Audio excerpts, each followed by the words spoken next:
You ask Tiger to solve. This deals with linear equations with one unknown. The final result is m equals 3. Let's solve it step by step. Simplify the expression. Expand the parentheses. Simplify the arithmetic.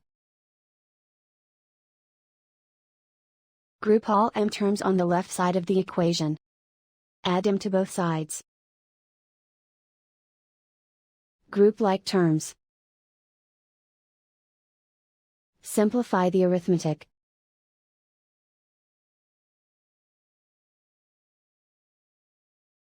Group all constants on the right side of the equation. Subtract 6 from both sides. Simplify the arithmetic.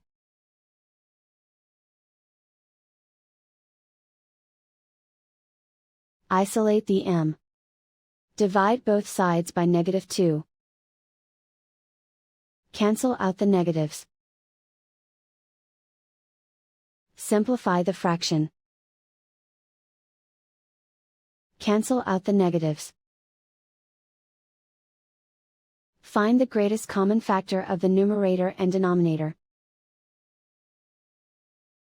Factor out and cancel the greatest common factor.